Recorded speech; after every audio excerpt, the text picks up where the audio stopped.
Hi everyone, my name is Seth Chrisman, he/him are my pronouns, and I'm a master's student and graduate research assistant at the Center for Agroforestry at the University of Missouri. I'm thrilled. I started here at Mizzou just a few months ago in August, and I am a research assistant in the lab of Dr. Ashley Conway, who is the center's silvopasture researcher. She started here in 2019 and is starting up a silvopasture research program that I'm really happy to be a part of. There are a lot of exciting research projects in their germinal phases, but I just wanted to highlight for you the one that I've been working on the most during my time here, and that is this elderberry fodder project, in which we are evaluating the potential use of American elderberry leaves and stems as a perennial forage and fodder for ruminant livestock. Elderberry is a rapidly growing industry, especially now, given the pandemic, due to its fruit's nutraceutical value to humans, but other parts of the plant haven't really been evaluated for their nutritive value for ruminants or for toxicity.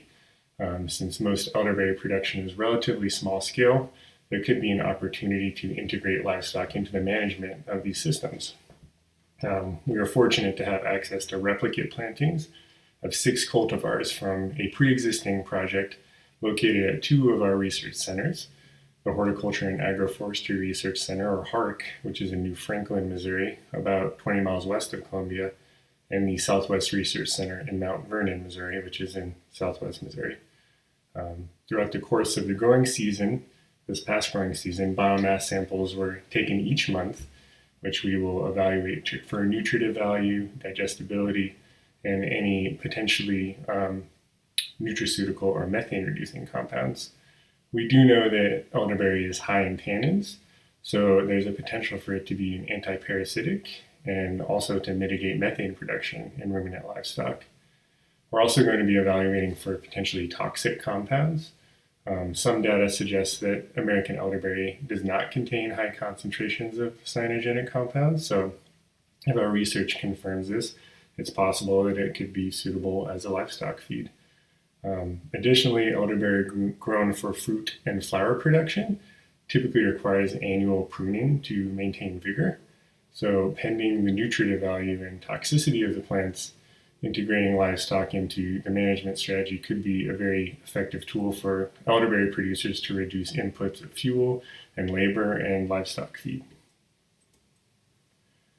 And here is another component of this study.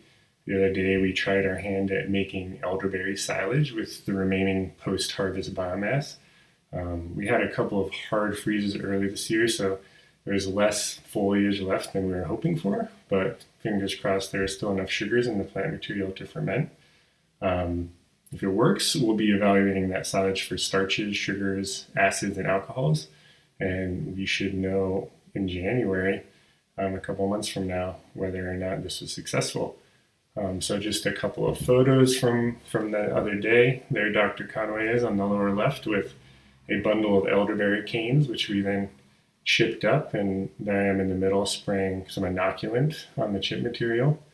And on the lower right, we are packing that material into some mini silos that are going to hang out for the next couple months.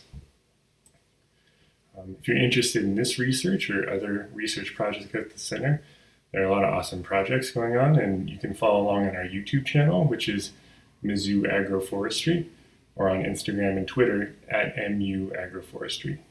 There's also a monthly Action in Agroforestry newsletter that you can subscribe to on our website, which is centerforagroforestry.org. Thanks so much for giving me the opportunity to share a little bit about what I've been working on.